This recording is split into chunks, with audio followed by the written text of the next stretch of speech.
प्यारे पाकिस्तान के प्यारे वासियों को आतिफ खान का प्यार भरा सलाम। प्रोग्राम प्रोग्रेसिव पाकिस्तान एक दफ़ा फिर इसमें खुश आमदीद कहूँगा। ये प्रोग्राम आप सुना करते हैं हर सोमवार से जुमेरात 2 बजे से 3 बजे, जिसमें कोशिश होती है ढेर सारी मालूमात लाई जा सके। बहुत सारे ऐसे सवाल जो आपकी जानिब से भिजवाए जाते हैं, बहुत से ऐसे मौजू जिसके ऊपर आप चाहते हैं हम बात करें, उन्हें ज़ेर बहस लाया जाता है। और जनाब इसके साथ साथ वो तमाम तर चीज़ें, वो तमाम तर नित नई इजादात जो हमारी ज़िंदगी का हिस्सा बनती चली जा रही हैं, उसके ऊपर बात करना मैं भी ज़रूरी समझा करता हूँ।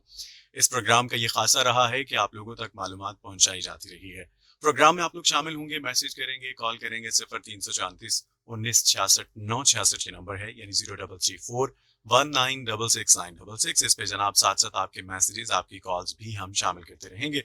और जनाब आप हमें प्रोग्रेसिव पाकिस्तान के फेसबुक ऑफिशियल पेज पे ना सिर्फ सुन सकते हैं बल्कि देख भी सकते हैं। जी हाँ, वहाँ भी जो भी लिंक भेजेंगे उसे भी प्रोग्राम में ज़रूर शामिल करेंगे। साथ ही साथ आप ज्वाइन करेंगे हमें यूट्यूब पे वेव एफएम 96.6 पे, और वहाँ भी आपके सवालात को ज़रूर आज के प्रोग्राम में हम शामिल करेंगे। तो जनाब आज का जो एक बहुत ही अहम टॉपिक है, आज का एक बहुत ही अहम एक डिपार्टमेंट है जिसके ऊपर हम बात करने जा रहे हैं, और क्यों कर ज़रूरी समझा गया है, क्यों इसके ऊपर बात करना ज़रूरी था। ये बहुत से सवाल हमेशा मेरे दिमाग में जो है वो रहे हैं, और इसका जवाब हासिल करने के लिए मैंने कुछ स्टूडेंट्स को मदऊ किया है। यूनिवर्सिटी ऑफ फैसलाबाद से मेरे साथ कुछ स्टूडेंट्स मौजूद हैं, और उनका तारुफ भी आपके सामने रखेंगे। जी हाँ, उनके साथ बातचीत भी होगी। लेकिन मैं जना बताता चला जाऊँ, आज हम बात करेंगे डिपार्टमेंट ऑफ ऑप्टोमेट्री। डिपार्टमेंट ये है क्या, क्या काम करता है, किस तरह से ये लोगों की खदमत कर रहा है, और हमारे मुल्क के अंदर इसका क्या स्कोप है, क्या इस फील्ड में आने के बाद आपके पास कुछ अपॉर्चुनिटीज हैं। ये वो सवाल हैं जो स्टूडेंट्स के दिमाग में चल रहे होते हैं। तो इनके जवाब हासिल करते हैं। और मुझे जनाब आज ज्वाइन किया है, मेरे साथ यूनिवर्सिटी ऑफ फैसलाबाद से मौजूद हैं फातिमा। बहुत बहुत शुक्रिया आपने ज्वाइन किया। इनके अलावा जनाब मेरे साथ मौजूद हैं सिबगत। आपको भी बहुत बहुत खुश आमदीद कहूँगा। मैं फातिमा सबसे पहले आपसे ये जानना चाहूँगा, आप मुझे ये बताइए, चूंकि ऑप्टोमेट्री इसके ऊपर हम बात तो करते रहे हैं, लेकिन लोगों के फिर भी अब हम रहे हैं, बहुत सारे सवाल उनकी जानिब से भिजवाए जाते रहे हैं। मुझे ये बताइए आसान करके उन तमाम लोगों के लिए भी, ऑप्टोमेट्री है क्या, जो हमें सुन रहे हैं और वो जानना चाह रहे हैं और इस फील्ड में आना भी चाह रहे होंगे, स्टूडेंट्स भी हैं। खास तौर पे उन पेशेंट्स को भी हम साथ लेके चलेंगे जो जिनका ट्रीटमेंट जो है वो किया जाता है, जिनकी जिनके लिए आपकी खदमात का बायस बनती है बाद में ये फील्ड जाके। क्या कहेंगे? पहले तो मैं सबसे पहले इस चीज़ के बारे में आपको बताना चाहती हूँ कि मेरा कैसे एक्सपीरियंस रहा और मैं इस फील्ड में कैसे आई, जी। क्या क्या चीज़ें मुझे फेस करनी पड़ी। ज़ाहिर है, जब ये हमारा इंटर ख़त्म होता है उसके बाद हमने फॉरेन यूनिवर्सिटीज़ में जाना होता है, एडमिशन लेना होता है, और मेन चीज़ कि हमने फील्ड सब सेलेक्ट करनी होती है कि हम किस चीज़ में जाएँ। तो ये काफ़ी, क्योंकि हमारा फ्यूचर इस पे बेस करता है। हम्म। तो मुझे भी इस चीज़ के लिए काफ़ी मसले हुए ये वो, बट मैंने सर्च किया। मैंने देखा कि मैं किस यूनिवर्सिटी का इंतखाब करूँ, तो मुझे यूनिवर्सिटी फैसलाबाद एक बेटर ऑप्शन लगा। ठीक है। फिर मैंने इसमें फर्दर प्रोग्राम्स देखे कि ये कौन हम्म। कौन से प्रोग्राम्स हमें करवा रहे हैं, कौन कौन से प्रोग्राम्स ऑफर करवा रहे हैं। तो मैंने काफ़ी लिस्ट देखी, तो मुझे ऑप्टोमेट्री डिपार्टमेंट बहुत अच्छा लगा। हम्म। मतलब मैंने इसके बारे में सर्च किया। पहले इसके बारे में मुझे कोई ख़ास इतनी नॉलेज नहीं थी, बट मैंने मज़ीद इसके बारे में सर्च किया, यूट्यूब की हेल्प ली, गूगल की हेल्प ली, तो मुझे काफ़ी फ़ायदा हुआ इस चीज़ का। तो अब मैं चाहती हूँ कि जो चीज़ें मैंने फेस की है वो बाकी स्टूडेंट्स जो इस फील्ड में आना चाह रहे हैं वो हम्म। ना फेस कर सकें। इन सेंस ये कि मैं इस तरह इस चीज़ को आसान ज़ुबान में एक्सप्लेन करना चाहती हूँ ताकि उनको समझ आए कि ये है क्या, इस फील्ड का काम क्या है और हमें इसमें क्यों आना चाहिए और इसका ठीक है। फ़ायदा क्या है। तो देखिए, ऑप्टोमेट्री ये बेसिकली एक स्पेशलाइज्ड हेल्थ केयर प्रोफेशन है जो कि प्राइमरी आई केयर देता है। प्राइमरी आई केयर में आ जाता है कि हमने इंसान को अपनी हर कोशिश करनी है उसको ब्लाइंडनेस की तरफ ना लेके जाने के लिए। हमने हर इस चीज़ तक जाना है कि बंदा ब्लाइंड ना हो, बट अनफॉर्चुनेटली अगर वो पर्सन ब्लाइंड हो चुका है, कोई पर्सन है वो ऑलरेडी ब्लाइंड है, तो हमने उसको सर्वाइवल टिप्स सिखानी है, हमें उसको काउंसलिंग करनी है कि तुम किस तरह अपने इन फ्यूचर अपने वर्क के साथ साथ अपनी लाइफ को तो मैनेज कर सकते हो बीइंग ब्लाइंड। तो इसके साथ साथ ये एक इसमें हम आई कोऑर्डिनेशन देख लेते हैं, आई की हेल्थ देख लेते हैं, और इसके साथ साथ मैं इन शॉर्ट ये कहना चाहूँगी कि ये आई फिजिशियन होते हैं बिल्कुल सही हो ऑप्टोमेट्रिस्ट। गया। सिर्बत मैं आपकी जानिब आऊँगा, आप क्या देखते हैं, ज़रूरी क्यों है? ये फ़ील्ड क्यों ज़रूरी है? क्या देखते हैं इसकी खदमात के अकॉर्डिंग, अगर हम ये बात या अपना एक नजरिया लोगों के सामने रखें तो क्या होगा? जी।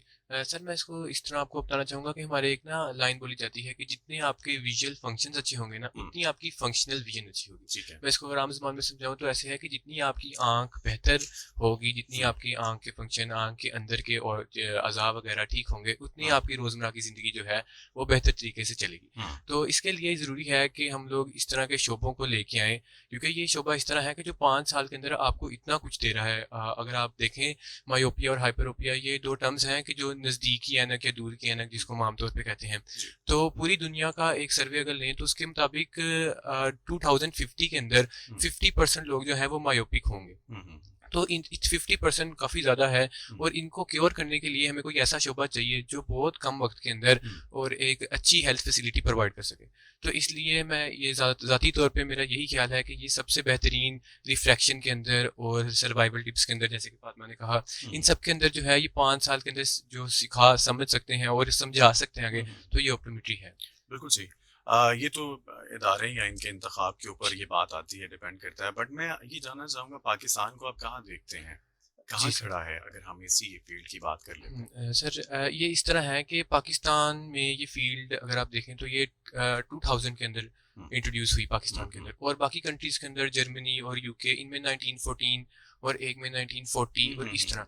तो आप खुद मुआवज़ा कीजिए कि हम लोग इस मामले में कितना पीछे रह हुँ, गए हुँ, कि वो लोग अपने अपने पेशेंट्स को हेल्थ फैसिलिटी प्रोवाइड करने में इतने शार्प रहे हुँ, कि उन्होंने 5 साल के अंदर एक पूरा आई फिजिशियन तैयार करके अपनी आवाम को प्रोवाइड किया ताकि वो ब्लाइंडनेस से बचा सके, वो इस तरह के मेजर इश्यूज से अपनी आवाम को बचा सकें। और हम हुँ, इसमें थोड़ा-सा ताख़ीर में रहे। लेकिन हुँ, अब असल में ज़रूरत इस अमर की है कि हम अपनी एहसास ज़िम्मेदारी के साथ इस चीज़ को आगे लेके चलें कि हुँ, ये चीज़ ज़रूरी है। अपने बच्चों को, अपने लोगों को इस चीज़ के कायल करें कि इस तरह के शोबों में अपने आप को इंट्रोड्यूस करवाएँ और अपना बेस्ट परफ़ॉर्मेंस दें। बिल्कुल सही। जी। फ़ातिमा क्या देखती हैं आप इस फ़ील्ड में लड़कियों का रुझान किस हद तक है? क्योंकि मैं ये सवाल खुद ये पूछा करता हूँ, उसकी वजह ये है कि हमारे यहाँ अवेयरनेस जो है, सबसे पहले बात तो ये है कि यहाँ पे आगाही जो है जब वो आप पहुँचा रहे होते हैं, एक मुहिम जो है उसका आगाज़ होता है, लोगों को आप बावर करवाने की कोशिश में होते हैं कि जी ये चीज़ है और इसको अडॉप्ट करना चाहिए। बहुत सारी बीमारियाँ जो हैं वो अगर हम आँख की बात कर लेते हैं तो इतनी बीमारियाँ फैल चुकी हैं, इसको ज़रूरी नहीं समझा जाता, बहुत गैर ज़रूरी समझा जाता है इसका इलाज मुआवजा इसको। ख़ास तौर पे अगर हम रूरल एरियाज़ की बात करें तो वहाँ तो बिल्कुल नहीं, तसव्वुर ही नहीं है वहाँ पे। तो आगाही के दौरान जो है वो जब तक ये आप समझा पाना एक तरफ ये है, फिर हमारा मुल्क जहाँ पे ख़वातीन को वैसे ही प्रेशराइज़ किया जाता रहा हर हवाले से और तालीमी शोबे की अगर हम बात कर लें वहाँ भी रोका जाता रहा। लेकिन अब हम देखते हैं बड़ी खुशाइंद बात है ख़वातीन को हर शोबे में हम देखते हैं। इस हवाले से मैं आपसे जानना चाहूँगा कि इस फ़ील्ड में आप क्या देखती हैं? इस फील्ड में आके अब देखिए मैंने जितने भी हमारे सीनियर ऑप्टोमेट्रिस्ट देखे हैं वो ज़्यादा मेल देखे हैं। हुँ, मतलब यहाँ पे भी इतना कुछ खास नहीं ठीक था है। बट अब इसका जो दूसरा कैंपस है एमटीएच हुँ, तो उसमें ज़्यादा बैचेस वहाँ पे है तो हुँ, हुँ, फीमेल का इसकी तरफ इंटरेस्ट ज़्यादा है हुँ, और हुँ। अब आके मुझे ऐसा लग रहा है कि मेल से ज़्यादा फीमेल ऑप्टोमेट्रिस्ट है। अब वो ज़्यादा आपको लगता है नज़र आ रही हैं। तो इसमें ये भी बताइए कि इस 5 साला डिग्री के बाद क्या आपके पास ऑप्शंस होते हैं अपने क्लिनिक के लिए? और ये भी जानना ज़रूरी है, स्टूडेंट्स के लिए बहुत ज़रूरी होता है, आप फ़िक्रमंद होते हैं अपने फ्यूचर को लेके। तो क्या कहेंगी, क्या क्लिनिक अपना रन कर सकते हैं कोई जी भी? ऑफ कोर्स ये इनका नाम जॉब डिस्क्रिप्शन आती हुँ, है जॉब डिस्क्रिप्शन हर लाइक एनुअली आ जाती है या हुँ, फिर मंथली तो ठीक है। उसमें काफ़ी आते हैं कि आप प्राइवेट क्लिनिक रन कर सकते हैं हुँ, अपना हुँ, even you can work in private hospital as ठीक वेल है। और इसके साथ साथ आप प्राइवेट स्कूल्स में सॉरी यूनिवर्सिटीज़ वगैरह में एज ए हुँ, लेक्चरर आप कर सकते हैं और प्राइवेट के साथ साथ ज़्यादातर जो मेजोरिटी है वो गवर्नमेंट को प्रेफर करती है हुँ, हुँ, तो प्राइवेट गवर्नमेंट सेक्टर में भी इनको जॉब दी जा सकती है हुँ, और हुँ, इसके साथ साथ ये एज ए रिसर्चर भी काम कर सकते हैं हुँ, हुँ, और कुछ ऐसी इंडस्ट्रीज हैं जैसे मैन्युफैक्चरिंग इंडस्ट्रीज है हुँ, हुँ, तो उसके बारे में आपको मैं थोड़ा सा ये बताना चाहूँगी कि देखिए जैसे सिबकत ने बताया कि ये 2000 में आई है तो हुँ, मतलब काफ़ी शॉर्ट टाइम अभी हुँ, 2022 चल रहा है जी। तो सिर्फ 22 ईयर्स हुए हैं हुँ, इसको इंट्रोड्यूस हुए हुँ, पाकिस्तान में तो अब इसकी जो इंस्ट्रूमेंट्स वगैरह हैं जो हमें ज़रूरत पड़ती है हुँ, आई को चेक करने के लिए जैसे स्लिट लैम्प हो गया हुँ, इस तरह के डिफरेंट टाइप के इंस्ट्रूमेंट्स हैं तो उनका हमें बाहर से मंगवाने पड़ते हैं वो पाकिस्तान में नहीं है हुँ, तो हुँ, हमारी इसमें इस हमारे पास बेतहाशा स्कोप है कि हम इस फील्ड में भी जा सकते हैं मैन्युफैक्चरिंग में कि हुँ, हम हुँ, इंस्ट्रूमेंट्स खुद करें ताकि पाकिस्तान को इस चीज़ का फ़ायदा हो और इसमें बच्चे जाके अपना काम भी कर सकते हैं बिल्कुल सही। इसके साथ साथ जैसे अब देखें, आपको खुद पता होगा कि कुछ ऐसे केसेस होते हैं कि जिसमें हमारी आंख बिल्कुल वेस्ट हो जाती है, कुछ ऐसे डिजीजेस हो गई या ट्रॉमा व्हाटएवर जो भी कुछ हो सकता है, तो उसमें हमें पूरा आई बॉल रिमूव करना पड़ता है। तो इसके लिए हम कॉस्मेटिक अपीयरेंस के लिए ना आर्टिफिशियल आई का यूज़ करते हैं। तो इसका भी पाकिस्तान में बहुत स्कोप है कि अगर हम आर्टिफिशियल आई बना के सेल करेंगे तो इसका भी काफ़ी स्कोप है इस चीज़ से लेके। ये स्कोप बहुत ज़्यादा है, और जब तक आप ये सोचते रहेंगे मुझे क्या करना है, मुझे क्या करना चाहिए, या मैं इंतखाब कर चुका हूँ, किसी भी अवहाम का शिकार रहेंगे तो आगे नहीं बढ़ पाएंगे। इस कन्फ्यूजन को दूर करना है, और उसके लिए सबसे बड़ी बात यह है कि अपनी ज़ात के ऊपर एतमाद होना चाहिए। और बहुत से लोग अपनी फील्ड के अंदर रहते हुए, उस दायरा कार के अंदर रहते हुए उन्होंने बड़ा नाम पैदा किया है। वजह क्या है कि वो उस काम को बड़ी दिल से और उसको खुश असलूबी से करते हुए उसको अंजाम तक पहुंचाने में हमेशा रहते हैं, और वो जो लगन है वो सच्ची होती है। जब तक आपका जज्बा सच्चा नहीं होगा तब तक आप अपने मकासद को हासिल नहीं कर पाएंगे। सबकत, मैं ये जानना चाहूँगा कि अगर हम बात कर लें एनुअली कितने को पेशेंट्स हैं जिनको ट्रीट किया जा रहा है, क्योंकि मैंने जिस तरह आगाज़ में ये बात कही है कि हमने देखा है कि रुझान बहुत कम है। दो तरह के ऐसे शोबे जहां मैंने फ्लू कम देखा पेशेंट्स का, उसकी वजह क्या, इग्नोर कर देते हैं हम इन चीज़ों को। एक तो आपके जो आंख के मसाइल हैं और दूसरे दांतों के मसाइल। खैर, इसको तो हम वो डिपार्टमेंट में इंशाल्लाह मदऊ करेंगे और उनके साथ बात करेंगे। ये दो मसले ऐसे हैं कि जिसको बिल्कुल इग्नोर किया जा रहा होता है, और उसमें आंख के मसाइल जो हम आप जाते हैं, हम देहातों में ऐसे जगहों पे जाते हैं तो लोगों को हम जाके बता रहे होते हैं कि तुम्हारी आंख के मसाइल हैं, तुमने कभी चेकअप करवाया? तो वो बड़े हैरान होते हैं कि वाकई में मैं किसी बीमारी का शिकार हूँ। क्या देखते हैं इस बारे में? जी सर। सर, ये जो आपकी बात है कि कितने एनुअली जी, एक पेशेंट जी। है, तो एक डॉक्टर के हिस्से में 6 लाख पेशेंट्स आ रहे हैं। अच्छा। तो ये एक बहुत ज़्यादा तादाद है, 6 लाख, हम्म। और वो ट्रीट नहीं कर सकता, इतने लोगों को डायग्नोज जी, नहीं कर जी, सकता। जी, तो जी। इसका मतलब है हमारे पास डॉक्टर्स की कमी है, आई बिल्कुल फिजिशियंस की सही है। कमी है। हम्म, तो एक बात तो ये होगी, और अगर आप दूसरी बात करें कि देहात के अंदर और ये इस चीज़ का हम्म, शऊर पैदा करना, ये इस तरह है कि ये वाकई काउंसलिंग इनके पास, ऑप्टोमेट्रिस्ट के पास इतनी ज़्यादा है, ये एबिलिटी इतनी ज़्यादा सिखाई जाती है कि अक्सर डिजीज़ ऐसी हैं कि हमें ना ओसीटी एक टेस्ट करना पड़ता है। हम्म, ओसीटी के अंदर हम ना बेसिकली जो नूर का पर्दा है, जिसको हम जी, रेटिना कहते हैं, जी, जी, फंडस एग्जामिन करते हैं। जी। तो उसके अंदर हमें पहले उनको कायल करना पड़ता है कि नहीं ये ज़रूरी है ये, और ज़्यादातर लोगों का यही होता है कि नहीं जी डॉक्टर के पास जाओ, उसने टेस्ट लिख कर दे देना होता है, हम्म, हमें तो नज़र आता है। हम्म, तो असल में ऐसी डिजीज़ हैं कि जो आहिस्ता आहिस्ता आहिस्ता आहिस्ता आपकी विजन को बिल्कुल ख़त्म कर देती हैं। हम्म, तो ये चीज़ की काउंसलिंग और ये चीज़ें बहुत ज़्यादा ज़रूरी हैं। तो ये बात आपकी ठीक है कि देहातों में और यहाँ, तो इसीलिए जो हम ऑप्टोमेट्रिस्ट हैं, हम ज़्यादातर देखते होंगे कि ये अक्सर ऑप्टिशियंस के पास भी आपको नज़र आएंगे। इसकी वजह ये है कि आपने कभी मार्केटिंग वगैरह के बारे में अगर पढ़ा हो, जी। तो उसमें है कि डायरेक्ट मार्केटिंग। आपने एक बड़ी जगह पे जाकर, जहाँ पब्लिक ज़्यादा है, वहाँ आपने अपनी चीज़ को सेल किया।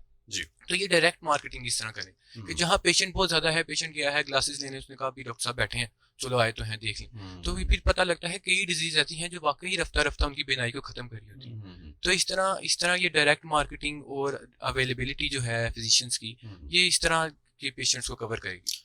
बिल्कुल सही। लेकिन जिस तरह आपने बताया कि पेशेंट्स भी बहुत ज़्यादा हो गए हैं, और देखा ये जा रहा है कि अब रुझान तो है, लेकिन डॉक्टर्स की कमी है, और इसको तभी पूरा किया जाएगा जब इस फील्ड की तरफ रुझान हो लोगों का। और स्टूडेंट्स हैं वो मुख्तलिफ फील्ड्स जिसमें अपनी वो देखते हैं सलाहियत है, उनके अंदर सलाहियत मौजूद है, उसको निखारते हुए, अपने आप को थोड़ा सा पॉलिश करते हुए वो उसमें 100% अपना दे सकते हैं, और देना भी चाहिए, ताकि हम अपने मुल्क व कौम के लिए भी कुछ ना कुछ कर सकें। और अगर ये यूं ही बीमारियां बढ़ती गई तो वो तमाम तर गोल्स जो हमने सेट कर रखे हैं अपने माशी इस्तेहकाम के लिए, उसको किस तरह से अचीव करेंगे, किस तरह से मुस्तहकम कर पाएंगे इन तमाम तर मामलात को, तो हमें अपना किरदार अदा करते रहना चाहिए। ऑप्टोमेट्रिस्ट जो है वो सर्जरी भी कर सकता है? हाँ जी ये सर। एक बुनियादी सवाल मैं ज़रूर आपसे जानना चाहूँगा। सर, ये ऐसा क्वेश्चन है जो तकरीबन हर स्टूडेंट के ज़हन में ये होता है। तो सर 5 साल बाद अगर आप कहें कि मैं आई फिजिशियन हूँ और मैं एज़ अ सर्जन भी काम करूँ, तो ये ज़ाती तौर ऐसे मुमकिन है नहीं। जी। तो इसके लिए अगर आप ग्लाकोमा यानी कि काले मोतिये के अंदर करना चाहते हैं, इसकी मैनेजमेंट सबसे ज़्यादा बड़ी चीज़ है। ठीक है। सर्जरी से पहले काले मोतिये की मैनेजमेंट आती है कि हम इसको टर्म यूज़ करते हैं इंट्राओकुलर प्रेशर, यानी कि आँख का जो है प्रेशर उसको कम कैसे किया जाए। ठीक है। तो इसके बारे में एक बहुत लंबी, शायद कई माह का चाहिए ट्रीटमेंट प्लान। तो ये काउंसलिंग करना और ये देना, तो ये शायद सर्जरी से एक बड़ी चीज़ है। और एक बात तो ये है, और दूसरी अगर सर्जरी का है किसी को शौक वगैरह, तो इसमें ऐसी चीज़ें आती हैं कि लेजिक सर्जरी हम कहते हैं, फेम्टोसेकंड लेज़र। तो इसे हम ना ऐनक का नंबर उतारते हैं। इसकी मशीनरी को ऑपरेट करना इंतहाई मुश्किल है, और ये ऑप्टोमेट्रिस्ट कर रहे हैं। तो इसका मतलब है कि सर्जरी के अंदर आपका एक मेजर रोल है। तो ये चीज़ें कि सर्जरी हम कर सकते हैं कि नहीं, और इसकी एक और इसके अंदर बुनियादी नुकता ये है कि जॉब डिस्क्रिप्शन के ऊपर ये बहुत डिपेंड करेगा कि कई कंट्रीज़ की जॉब डिस्क्रिप्शन के अंदर ऐसे है कि आप उसके अंदर स्पेशलाइजेशन करके सर्जरी कर सकते हैं। बिल्कुल सही हो गया।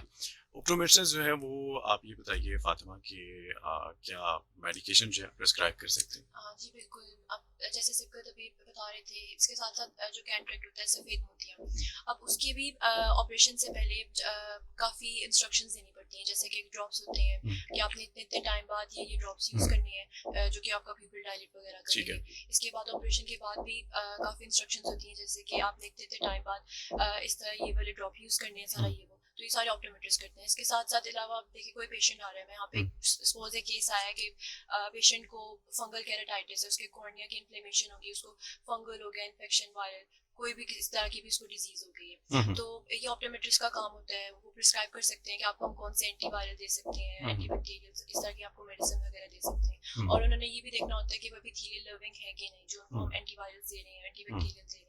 और इसके अलावा काफी लुब्रिकेंट्स वगैरह जो कि आम हम यूज करते रहते हैं, तो ये सारा कुछ ऑप्टोमेट्रिस्ट प्रिस्क्राइब कर सकते हैं। बिल्कुल सही। और एक चीज़ और बताइए कि आप ये देखती हैं कि बच्चों के अंदर भी बीमारियां बढ़ती जा रही हैं। वैसे तो ये देखा जाता है कि हमारी कुछ अपनी ऐसी आदत जिसकी वजह से आँख के मसाइल हमें जो है वो पैदा होते जा रहे हैं और उनका सामना है, जिसमें कहा यह जाता है कि आप बड़ा करीब होके टीवी ना देखिए, आप मोबाइल का इस्तेमाल ज़्यादा मत कीजिए, इन चीज़ों से स्क्रीन टाइम आपका कम होना चाहिए। और दूसरी बात यह है कि हम जब बाहर निकलते हैं तो अपनी आंखों को ठीक से महफूज नहीं रख पाते हीट से, और ये तमाम चीज़ें। लेकिन अब हमने देखा है कि बच्चों में भी ये बीमारियां बढ़ती जा रही हैं। वो बाय बर्थ भी हो सकती हैं या कुछ अब वालिदैन की कोताही की वजह से भी बीमारियां बच्चों में आ रही, आँख की बीमारी। ये बात दुरुस्त है कि बच्चों में बीमारी बढ़ गई है, इसका इजाफा हो गया, क्या कहना चाहिए? इसमें अब जैसे मैं इसमें नज़दीकी नज़र की बारे में आपको बताऊंगी, मायोपिया जिसको हम कहते हैं, सॉरी दूर की। तो उसमें अब ये सीन होता है कि आप देखें, हम कहते हैं कि कजन मैरिज नहीं करनी चाहिए, यहाँ पे बहुत जिसको पॉइंट आउट किया जाता है इस टॉपिक को, और भी काफ़ी डिजीजेस वगैरह। लेकिन मायोपिया में कहते हैं कि अगर एक कपल है, मेल और फीमेल, अगर उनमें चांसेस हैं वो दोनों मायोपिया हैं, तो जो बेबी है ना उसमें 20% में भी, मुझे एग्जैक्ट नहीं याद वैल्यू, बट इतने इन पे चांसेस होते हैं। बट अगर पेरेंट्स को मायोपिया नहीं है तो फिर भी बच्चे में 5% चांसेस होंगे।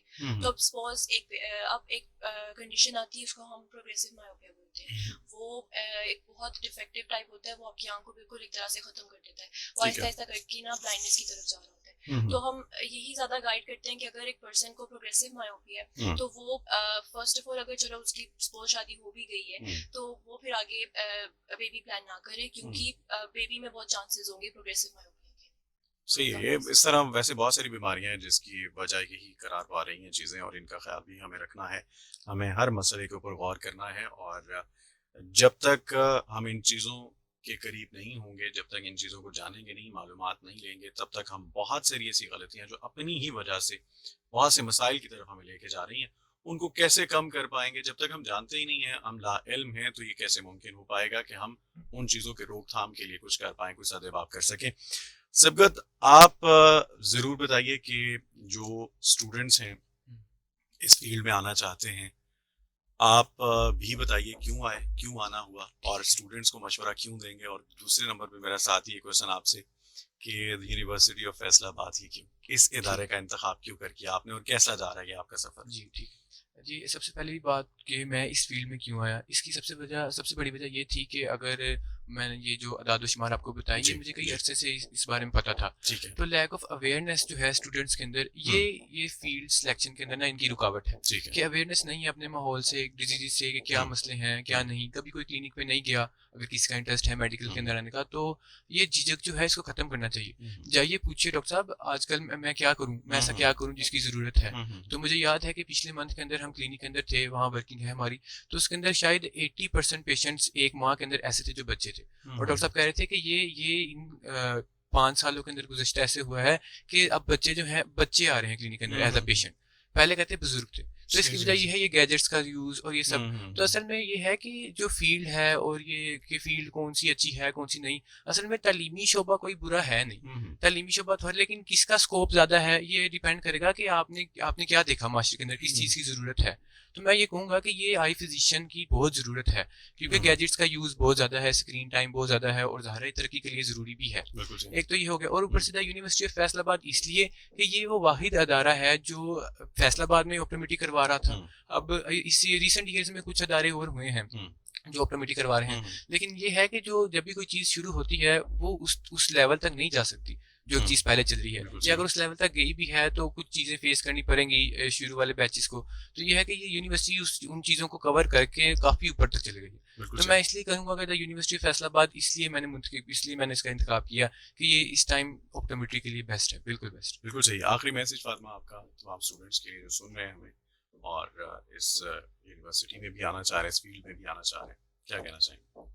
जी, मैं उनको कहूँगी क्योंकि वो ज़रूर यहाँ पे आएँ, आके विज़िट करें, आके इवन की बैचेस से हम स्टूडेंट से मिलें, आके इसके बारे में पूछें और कंफ्यूज ना हो, क्योंकि यहाँ पे ना ज़्यादातर बच्चे इस चीज़ को लेके कंफ्यूज होते हैं कि हमारे साथ डॉक्टर का टाइटल लगेगा कि हुँ, हुँ, नहीं। ये हुँ। बड़ा मसला होता है इस बिल्कुल चीज़ सही। का। तो हमें हमें भी बहुत था इस चीज़ का हुँ, मसला। हमारा हुँ। पहला क्वेश्चन ही मैम से ये था, मैम हम डॉक्टर होंगे हुँ, कि हुँ, नहीं? हुँ। तो मैम ने हमें ये बात कही कि डॉक्टर की डेफिनेशन क्या होती है। तो हुँ, डॉक्टर वो होता है जो कि पेशेंट को देख रहा है, हुँ, तो वो सिंपली डॉक्टर है। हुँ, हुँ, तो ये मैं कहूँगी कि इस चीज़ को ना देखो कि मैं डॉक्टर हूँ कि हुँ, नहीं, इल्म हर चीज़ अच्छी होती है। आप जैसा भी इल्म लोगे ना हुँ। वो अच्छा ही होगा। तो आप ज़रूर आओ, आके इसको इसके बारे में मज़ीद पढ़ो, क्या चीज़ है सर्च करो, और मुझे काफ़ी अच्छी लगी। बिल्कुल सही हो गया जी, बहुत-बहुत शुक्रिया आप दोनों का, thank you very much. Thank you. और बड़ी खूबसूरत बात कि टाइटल जो है ये ज़रूरी नहीं है, आपका नाम जो है वो आपके काम से होता है, आपने क्या किया है। बहुत बड़े-बड़े नाम हमारे मुल्क के अंदर वो अपने काम की वजह से, अपनी खदमात की वजह से जाने जाते हैं, ना कि वो थे क्या, ये बाद में वो बने, उनका मुकाम बाद में पैदा हुआ। तो आप लोग जहाँ भी हैं अपना किरदार अदा करते रहा कीजिए, ताकि अपने मुल्क के लिए हम सब मिलके कोई ना कोई ऐसा प्लान जो है उसे तरतीब दे सकें कि अपने मुल्क को हम तरक्की याफ्ता की सफ में ला खड़ा करें। आज के प्रोग्राम से इतना ही, उम्मीद है आपको बहुत कुछ सीखने को भी मिला होगा, बहुत कुछ जानने को मौका मिला होगा, और जो भी इससे मुतालिक आपके सवालात हैं इंशाल्लाह आने वाले प्रोग्राम्स में उन्हें ज़रूर शामिल करेंगे। बहुत सा ख्याल रखिए। खुदा हाफिज़।